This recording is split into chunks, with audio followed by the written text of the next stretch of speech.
Dios eterno, te damos gracias por este día, Señor, y queremos poner en tus manos preciosas este tiempo.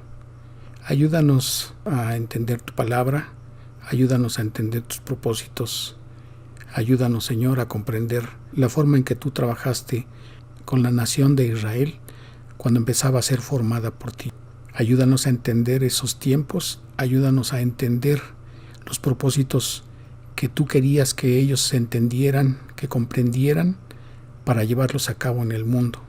Porque en tu plan está el bendecir a todas las naciones de la tierra, a las familias de la tierra, en la simiente de Abraham, en la simiente que tú le habías prometido a él y a su descendencia. Y esa simiente es Cristo. Ayúdanos a comprender eso, Señor, para saber por qué tú has obrado de esa manera con la nación de Israel y ahora en este tiempo con la iglesia. Te damos gracias, Señor, y te rogamos que seas tú el que guíe este tiempo, y con tu bendición recibimos tu palabra, Señor. Te agradecemos de todo ello, Padre eterno, en el glorioso nombre de tu Hijo Jesucristo, nuestro Salvador. Amén. Bien, la semana pasada empezamos a ver cómo es que los 12 patriarcas de cuya descendencia iban a formar las 12 tribus de Israel y de la manera en que llegaron a Egipto. Para que empezara a ser formada la nación de Israel, Dios permitió que el pueblo de Israel padeciera un tiempo de 400 años en esclavitud en esa nación de Egipto. Recordemos lo que nos dice Génesis 46, versículo 27 en su parte B. Dice: todas las personas de la casa de Jacob que entraron en Egipto fueron 70. Y lo que está narrando ahí la palabra en ese texto continúa en el libro de Éxodo, a partir del versículo 1 al 5 en el primer capítulo. Y dice la palabra: estos son los nombres de los hijos de Israel que entraron en Egipto con Jacob. Cada uno entró con su familia: Rubén, Simeón, Leví, Judá, Isaacar, Zabulón, Benjamín, Dan, Neftalí, Gad y Aser. En total Jacob tenía 70 descendientes, incluyendo a José, que ya estaba en Egipto. Después José y sus hermanos y todos los de esa generación murieron, pero los israelitas tuvieron muchos hijos que se multiplicaron y aumentaron cada vez más y más hasta llenar Egipto. El diferente significado entre la expresión hijos de Israel aquí y en el versículo 1 presenta un contraste, porque allí en el versículo 1 se refiere a los hijos de Jacob y aquí en este caso los hijos de Israel designa a todos los que pertenecen al pueblo de Israel. Y esta amplitud de significado indica que ahora el relato o la historia de Israel ya no sería sobre una sola familia, sino la de un pueblo, de acuerdo con la promesa que Dios había dado en Génesis 46, entre los versículos 2 y 4, que a continuación leemos. Y habló Dios a Israel en visiones de noche, y dijo: Jacob, Jacob. Y él respondió: heme aquí. Y dijo: yo soy Dios, el Dios de tu padre. No temas descender a Egipto, porque allí yo haré de ti una gran nación. Yo descenderé contigo a Egipto, y yo también te haré volver, y la mano de José cerrará tus ojos. Con la multiplicación de los israelitas, inicia el cumplimiento de la promesa de una descendencia numerosa que Dios le había hecho a Abraham, a Isaac y posteriormente a Jacob. Más adelante, el relato de Éxodo también comienza a narrar el cumplimiento de la promesa que es relativa con respecto a la posesión de la tierra de Canaán. Y recordando esas promesas que Dios hizo primero a Abraham y luego a Isaac y después a Jacob, en el caso de Abraham empezamos a ver en Génesis 12:2 al versículo 3, donde Dios le dice a él: y haré de ti una nación grande, y te bendeciré, y engrandeceré tu nombre, y serás bendición. Bendeciré a los que te bendijeren, y a los que te maldijeren maldeciré, y serán benditas en ti todas las familias de la tierra. En Génesis 13, a partir del versículo 15, la palabra dice: porque toda la tierra que ves la daré a ti y a tu descendencia para siempre, y haré tu descendencia como el polvo de la tierra, que si alguno puede contar el polvo de la tierra, también tu descendencia será contada. Génesis 15:5 dice: y lo llevó afuera y le dijo: Mira ahora los cielos y cuenta las estrellas, si las puedes contar. Y le dijo, así será tu descendencia. Y creyó a Jehová y le fue contado por justicia. Entonces, este versículo en Génesis 15:6 está diciendo la palabra que por haber creído a Abraham a lo que Dios le estaba diciendo, esa era la expresión de su fe y por lo tanto Dios lo estaba justificando por esa fe que estaba manifestando a Abraham hacia Dios, al haberle creído lo que Dios le estaba manifestando.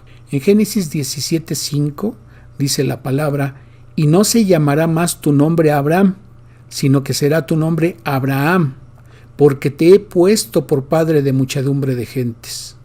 Y te multiplicaré en gran manera y haré naciones de ti y reyes saldrán de ti. Y estableceré mi pacto entre mí y ti y tu descendencia después de ti en sus generaciones por pacto perpetuo, para ser tu Dios y el de tu descendencia después de ti. Y te daré a ti y a tu descendencia después de ti la tierra en que moras, toda la tierra de Canaán en heredad perpetua, y seré el Dios de ellos. Dijo de nuevo Dios a Abraham, en cuanto a ti guardarás mi pacto, tú y tu descendencia después de ti por sus generaciones. Este es mi pacto, que guardaréis entre mí y vosotros, y tu descendencia después de ti. Será circuncidado todo varón de entre vosotros. Circuncidaréis pues la carne de vuestro prepucio, y será por señal del pacto entre mí y vosotros. Dios estaba ordenando esto a Abraham para que el pueblo de Israel siempre tuviera presente que Dios mismo había hecho un pacto con Abraham y esa señal les haría recordar por siempre ese pacto. En Génesis 17:2 en su parte A dice, y de edad de 8 días será circuncidado todo varón entre vosotros por vuestras generaciones. Génesis 18:17 al 19 dice, y Jehová dijo, ¿encubriré yo a Abraham lo que voy a hacer? Habiendo de ser a Abraham una nación grande y fuerte, y habiendo de ser benditas en él todas las naciones de la tierra, porque yo sé que mandará a sus hijos y a su casa después de sí, que guarden el camino de Jehová, haciendo justicia y juicio, para que haga venir Jehová sobre Abraham lo que ha hablado acerca de él. En Génesis 22:16 y 18 dice la palabra, y dijo, por mí mismo he jurado, dice Jehová, que por cuanto has hecho esto y no me has rehusado tu hijo, tu único hijo, en tu simiente serán benditas todas las naciones de la tierra, por cuanto obedeciste mi voz. Y si recordamos en este pasaje de Génesis 22, Dios le había pedido a Abraham que le ofrendara a su hijo Isaac. Y lo que está diciendo aquí este versículo 16, Dios estaba diciéndole a Abraham que por no haberle negado lo que Dios le estaba pidiendo, es decir, que le ofrendara a su hijo, y no dudó en hacerlo, entonces Dios le estaba diciendo que en su simiente iban a ser benditas todas las naciones de la tierra, porque había obedecido lo que le había mandado él. Pero cuando está diciendo aquí, en tu simiente serán benditas todas las naciones de la tierra, no se refería a la descendencia que por generaciones iba a tener hacia el futuro, sino se estaba refiriendo al Señor Jesucristo, porque esa bendición iba a venir por la salvación que iba a traer el Señor Jesucristo a través de su sacrificio en la cruz del Calvario. Y esa promesa no solamente se la dijo a Abraham, sino también se la hizo patente a Isaac y a Jacob, como vamos a ver enseguida. Dice Génesis 26, 4 y 5. Aquí Dios le está diciendo a Isaac, multiplicaré tu descendencia como las estrellas del cielo, y daré a tu descendencia todas estas tierras, y todas las naciones de la tierra serán benditas en tu simiente. Es la misma expresión que Dios le había dado a Abraham, pero como ya se ha comentado, se estaba refiriendo a Cristo. Y le recuerda en el versículo 5, por cuanto oyó Abraham mi voz y guardó mi precepto, mis mandamientos, mis estatutos y mis leyes. Génesis 26, 24 dice, y se le apareció a Jehová aquella noche y le dijo, yo soy el Dios de Abraham, tu padre, no temas porque yo estoy contigo, y te bendeciré y multiplicaré tu descendencia por amor de Abraham mi siervo. Veamos ahora algunos pasajes que se refieren a Jacob. Génesis 28, 3 y 13 al 15 dice: Y el Dios omnipotente te bendiga y te haga fructificar y te multiplique hasta llegar a ser multitud de pueblos. He aquí Jehová estaba en lo alto de ella, el cual dijo: Yo soy Jehová, el Dios de Abraham tu padre y el Dios de Isaac. La tierra en que estás acostado te daré a ti y a tu descendencia. Será tu descendencia como el polvo de la tierra, y te extenderás al occidente, al oriente, al norte y al sur. Y todas las familias de la tierra serán benditas en ti y en tu simiente. Como hemos visto, Dios esta promesa se la había hecho a Abraham, se la había hecho a Isaac y ahora se la estaba haciendo a Jacob. Y dice el versículo 15: He aquí yo estoy contigo y te guardaré por donde quiera que fueres, y volveré a traerte a esta tierra, porque no te dejaré hasta que haya hecho lo que he dicho. En Génesis 35, versículos 9 al 12, dice la palabra: Apareció otra vez Dios a Jacob cuando había vuelto a Padán Aram y le bendijo. Y le dijo Dios: Tu nombre es Jacob, no se llamará más tu nombre Jacob, sino Israel será tu nombre. Y llamó su nombre Israel. También le dijo Dios: Yo soy el Dios omnipotente, crece y multiplícate. Una nación y conjunto de naciones procederán de ti, y reyes saldrán de tus lomos. La tierra que he dado a Abraham y a Isaac, la daré a ti y a tu descendencia después de ti, daré la tierra. Regresemos a nuestro pasaje en Éxodo. Recordamos entonces en el versículo 6 al 7 que después José y sus hermanos y toda esa generación que habían llegado a Egipto ya habían muerto, y que los israelitas que eran descendientes de ellos, de los 12 patriarcas, se estaban multiplicando y estaban aumentando cada vez más hasta ser en número mayor que la población que existía en Egipto. Entonces dice el versículo 8: Luego llegó al poder de Egipto un nuevo rey que no sabía nada de José, que no conocía a José, es decir, que lo ignoraba o no quería reconocer quién había sido José, pues él había gobernado en Egipto. Es dudoso que ese nuevo faraón no tuviera conocimiento de quién había sido José. Entonces, más bien, ese faraón no quería reconocer lo que José había hecho por esa nación de Egipto. Y al respecto, el texto del pasaje no está dando el nombre de ese faraón, ya que faraón es representado como la personificación del poder que se opone a los planes de Dios y lucha contra su pueblo. ¿Y cuál es ese poder? Obviamente es maligno. Veamos lo que en su inicio dice una profecía de la que habló el profeta Ezequiel. Dice Ezequiel 29, versículos 1 al 3. En el año 10, en el mes 10, a los 12 días del mes, vino a mí palabra de Jehová diciendo: Hijo de hombre, pon tu rostro contra Faraón, rey de Egipto, y profetiza contra él y contra todo Egipto. Habla y di: así ha dicho Jehová el Señor: He aquí yo estoy contra ti, Faraón, rey de Egipto, el gran dragón que yace en medio de sus ríos, el cual dijo: mío es el Nilo, pues yo lo hice.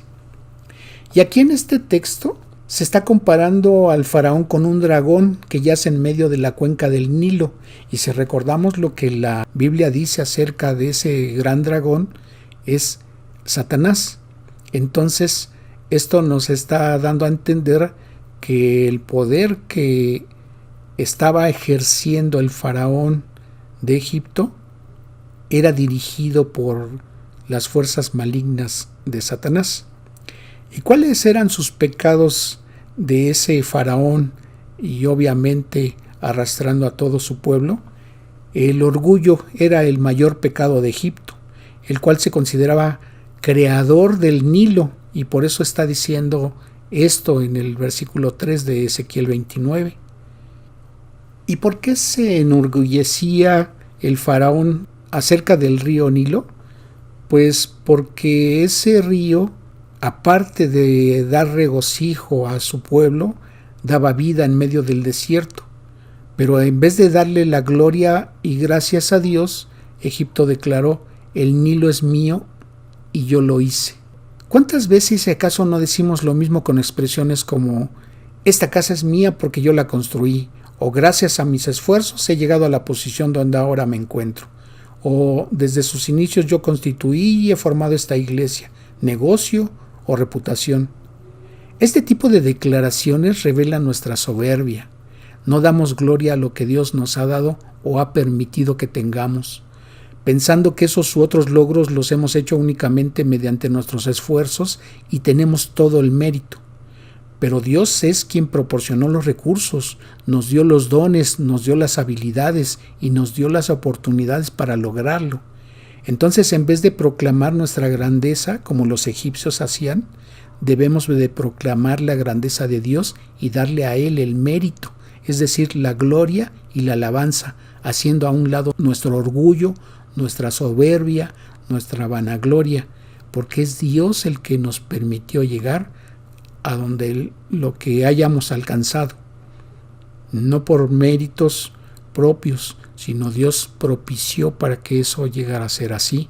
Entonces la gloria debe ser de Él y por eso debemos honrarlo cada vez que haya algo que sea sobresaliente en medio de nuestras vidas. Si analizamos las circunstancias que nos llevaron a eso, a ese punto, podemos reconocer que la mano de Dios fue la que intervino para que se lograra eso. Ahora, ¿por qué menciona Éxodo en el capítulo 1 acerca de que se estaba multiplicando grandemente el pueblo de Israel? Pues la cuestión es de que la presencia de una población extranjera en la frontera de Egipto era vista como una amenaza para la seguridad de ese país, y por eso la decisión de tomar medidas contra los israelitas, como a continuación vamos a ver. Ese nuevo faraón que había llegado al poder, como dice el versículo 8, dijo a su pueblo: he aquí el pueblo de los hijos de Israel es más numeroso y más fuerte que nosotros. Procedamos pues astutamente con él, no sea que se multiplique y en caso de guerra se una también a los que nos odian y pelee contra nosotros y se vaya de la tierra. ¿Cuál era el temor que estaba considerando aquí ese faraón de Egipto? Pues básicamente el pueblo de Israel les prestaba mano de obra. Ellos se dedicaban a lo que los egipcios no querían dedicarse: a hacer ladrillos de adobe, a hacer labores en el campo. Entonces los egipcios se dedicaban a labores más cómodas o más remuneratorias. Entonces para ellos sería algo desastroso que el pueblo de Israel se alejara de ellos y se libraran de ese dominio que tenía el pueblo de Egipto sobre ellos. Y esto lo podemos entender, por ejemplo, en el caso de la gente que se va y que cruza la frontera en el norte de nuestro país hacia Estados Unidos y presta su mano de obra para labores del campo y labores que obviamente el pueblo estadounidense difícilmente se dedica a hacerlo. Entonces aparentemente hay tiempos en que cierran sus fronteras para el paso de estas personas, pero obviamente pues no deportan a la gente latina que ya se encuentra allá, porque ellos son los que se dedican a hacer esas labores que ellos no quieren hacer, y era algo parecido a lo que estaba haciendo el pueblo de Egipto en ese entonces. Y el pasaje de Éxodo sigue diciendo a partir del versículo 11: por esta razón los egipcios los esclavizaron y les pusieron capataces que los sometieron a trabajos forzados. Ellos los obligaron a construir las ciudades de Pitón y Ramsés como centros de almacenamiento de Faraón. Pero cuanto más los oprimían, tanto más se multiplicaban y crecían, de manera que los egipcios temían, es decir, le tenían temor a los hijos de Israel. Los egipcios esclavizaron cruelmente a los israelitas, les amargaron la vida sometiéndolos a rudos trabajos. preparar barro y hacer adobes y atender a todos los trabajos del campo. En todo esto los israelitas eran tratados con crueldad por parte de ellos. El rey de Egipto dio también orden a las parteras de las hebreas, una de las cuales se llamaba Sifrá y la otra Pujá. Cuando ustedes atiendan a las mujeres hebreas y les vean dando a luz, él dijo, si es niño, mátenlo, pero si es una niña, la dejan vivir.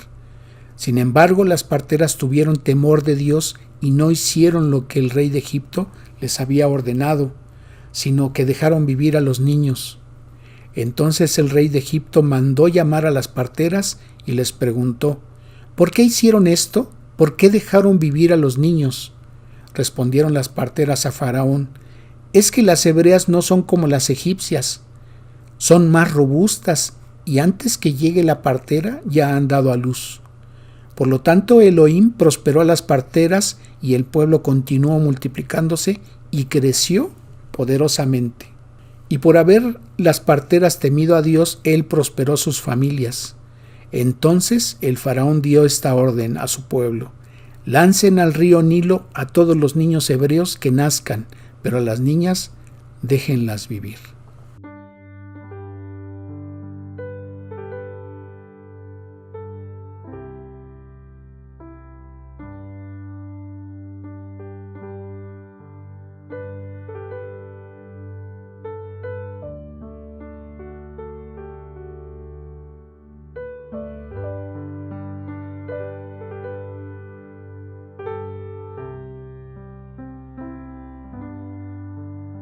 Pasemos ahora a ver algunos pasajes del libro de Hechos en el capítulo 7, a donde el discípulo Esteban recuerda la esclavitud de los israelitas en Egipto y su liberación bajo la guía de Moisés. Entonces dice Hechos 7 en el versículo 2, y él dijo, varones hermanos y padres, oíd, el Dios de la gloria apareció a nuestro padre Abraham, estando en Mesopotamia antes que morase en Aram.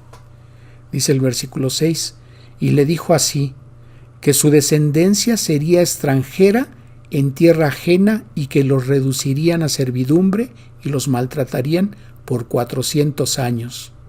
Entonces, en este versículo les estaba recordando lo que Dios le había profetizado a Abraham en Génesis capítulo 15, versículos 14 al 16. Mas también a la nación a la cual servirán juzgaré yo, y después de esto saldrán con gran riqueza. Y tú vendrás a tus padres en paz y serás sepultado en buena vejez. Y en la cuarta generación volverán acá, porque aún no ha llegado a su colmo la maldad del amorreo hasta aquí. Y continuó diciendo Esteban, y le dio el pacto de la circuncisión, y así Abraham engendró a Isaac y le circuncidó al 8º día, e Isaac a Jacob, y Jacob a los 12 patriarcas. Los patriarcas, es decir, los 10 hermanos mayores de José, movidos por envidia vendieron a José para Egipto, pero Dios estaba con él, y le libró de todas sus tribulaciones y le dio gracia y sabiduría delante de Faraón, rey de Egipto, el cual lo puso por gobernador sobre Egipto y sobre toda su casa. Vino entonces hambre en toda la tierra de Egipto y de Canaán, y grande tribulación, y nuestros padres no hallaban alimentos. Cuando oyó Jacob que había trigo en Egipto, envió a nuestros padres la primera vez, y en la segunda José se dio a conocer a sus hermanos, y fue manifestado a Faraón el linaje, es decir, su familia de José. Dice el versículo 15, así descendió Jacob a Egipto, donde murió él y también nuestros padres, los cuales fueron trasladados a Siquem y puestos en el sepulcro que a precio de dinero compró a Abraham de los hijos de Amor en Siquem. Pero cuando se acercaba el tiempo de la promesa que Dios había jurado a Abraham, el pueblo creció y se multiplicó en Egipto. ¿A qué se refiere que se acercaba a ese tiempo de la promesa? Que se estaban cumpliendo los 400 años que Dios le había anunciado a Abraham que iban a pasar en esclavitud allá en Egipto. Y dice el versículo 20, en aquel mismo tiempo nació Moisés y fue agradable a Dios y fue criado 3 meses en casa de su padre.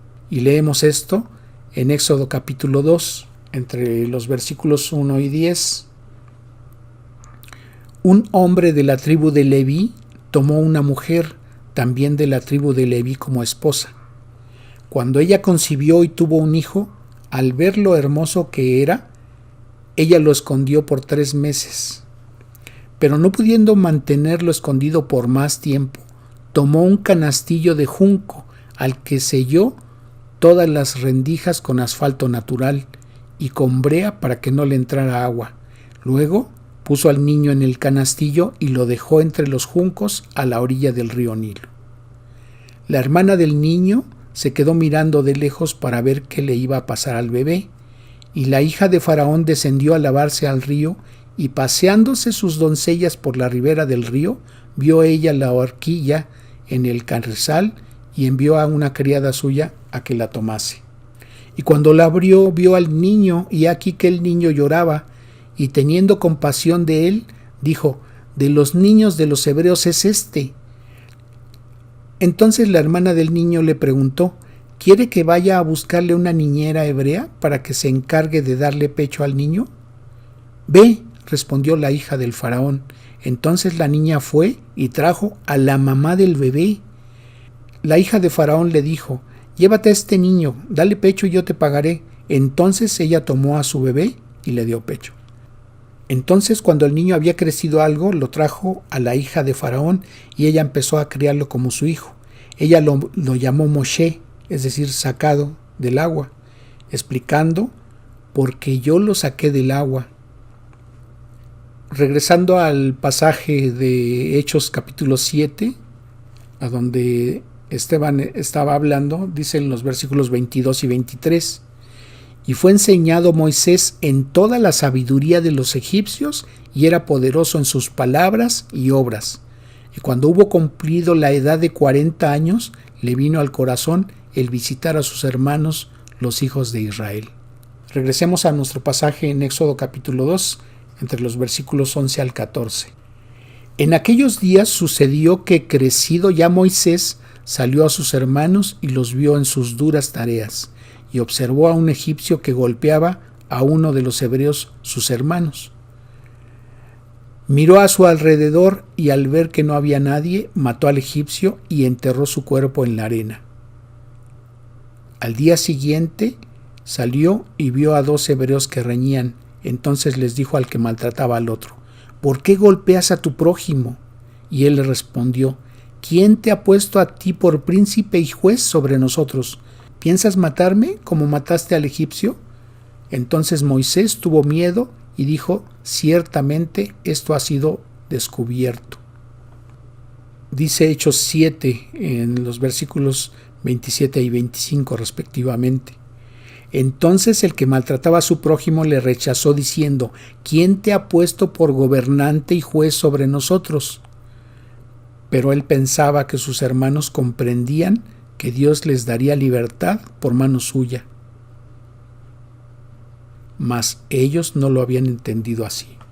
¿De qué estaba tomando conciencia Moisés? Si recordamos, él obviamente hasta cierta edad había sido criado por su propia mamá. Entonces es muy evidente y es muy probable que su mamá y su familia cercana hayan hablado con Moisés y le hayan estado hablando acerca de Dios y acerca de sus antepasados desde Abraham, Isaac y Jacob, y le hayan narrado todo lo que había acontecido desde el origen. Entonces él estaba consciente de que era hebreo, él estaba consciente de que por algo estaba siendo protegido y estaba siendo criado por la hija del faraón en ese palacio, y se estaba percatando de cómo ellos gobernaban a esa nación.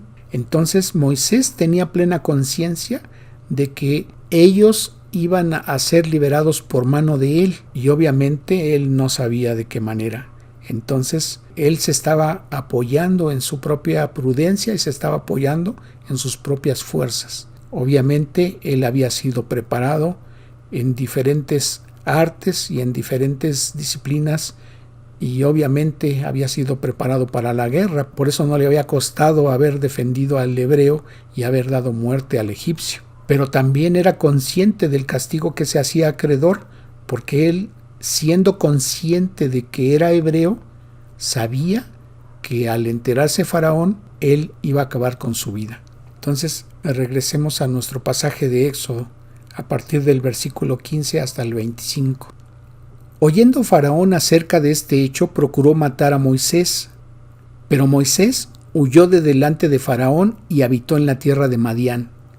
Reuel, sacerdote de Madián, tenía 7 hijas. Aquel día ellas habían ido al pozo a sacar agua para llenar los bebederos y dar de beber a las ovejas de su padre. Pero unos pastores vinieron y las echaron de ahí. Entonces Moisés se levantó a defenderlas y dio de beber a las ovejas. Cuando volvieron donde estaba Reuel, su papá, él les preguntó: ¿por qué regresaron tan rápido hoy? Y ellas respondieron: un varón egipcio nos defendió de la mano de los pastores y también nos sacó el agua y dio de beber a las ovejas. Entonces Reuel les preguntó a sus hijas: ¿dónde está ese hombre? ¿Por qué lo dejaron allá afuera? Invítenlo a comer con nosotros. Y Moisés convino, es decir, acordó en morar con aquel varón, y él dio a su hija Séfora por mujer a Moisés. Y ella dio a luz un hijo, y Moisés le puso por nombre Gersón, pues dijo: peregrino soy en tierra extranjera. Moisés se quedó allá muchos años, y durante ese tiempo murió el rey de Egipto. Sin embargo, seguían obligando a los israelitas a trabajar muy duro. Ellos le suplicaban a Dios que los ayudara, y oyó Dios el gemido de ellos y se acordó de su pacto con Abraham, Isaac y Jacob. Elohim miró los hijos de Israel y se les dio a conocer. Regresemos al pasaje de Hechos capítulo 7, a lo que está expresando Esteban antes de ser muerto. Pasados 40 años, un ángel se le apareció en el desierto del monte Sinaí, en la llama de fuego de una zarza. Entonces Moisés, mirando, se maravilló de la visión, y acercándose para observar, vino a él la voz del Señor: yo soy el Dios de tus padres, el Dios de Abraham, el Dios de Isaac y el Dios de Jacob. Y Moisés, temblando, no se atrevía a mirar. Y le dijo el Señor: quita el calzado de tus pies, porque el lugar en que estás es tierra santa. Ciertamente he visto la aflicción de mi pueblo que está en Egipto, y he oído su gemido, y he descendido para librarlos. Ahora pues, ven, te enviaré a Egipto. A este Moisés, a quien habían rechazado diciendo: ¿quién te ha puesto por gobernante y juez? A este lo envió Dios como gobernante y libertador por mano del ángel que se le apareció en la zarza. Veamos entonces lo que dice Éxodo en el capítulo 3 a partir del versículo 1. Apacentando Moisés las ovejas de Yetro, su suegro, sacerdote de Madián, llevó las ovejas a través del desierto y llegó hasta Horeb, monte de Dios, y se le apareció el ángel de Jehová en una llama de fuego en medio de una zarza. Y él miró y vio que la zarza ardía en fuego, y la zarza no se consumía. Viendo Jehová que él iba a ver, lo llamó Dios de en medio de la zarza y dijo: Moisés, Moisés. Y él respondió: heme aquí. Y dijo: yo soy el Dios de tu padre, Dios de Abraham, Dios de Isaac y Dios de Jacob. Entonces Moisés cubrió su rostro, porque tuvo miedo de mirar a Dios. He escuchado los lamentos de los israelitas, y también he visto la crueldad con la que los egipcios los tienen sometidos. Ven por tanto ahora, y te enviaré a Faraón para que saques de Egipto a mi pueblo, los hijos de Israel. Ve y reúne a los ancianos de Israel, y diles: Jehová, el Dios de nuestros padres, el Dios de Abraham, de Isaac y de Jacob, me apareció diciendo: en verdad os he visitado, y he visto lo que se os hace en Egipto. Y he dicho: yo os sacaré de la aflicción de Egipto a la tierra del Cananeo, del Eteo, del Amorreo, del Fereceo, del Heveo y del Jebuseo, a una tierra que fluye leche y miel. Y oirán tu voz, e irás tú y los ancianos de Israel al rey de Egipto, y le diréis: Jehová, el Dios de los hebreos, nos ha encontrado. Por tanto, nosotros iremos ahora camino de 3 días por el desierto para que ofrezcamos sacrificios a Jehová nuestro Dios. Ya sé que el rey de Egipto no os dejará ir, sino forzado por mano poderosa.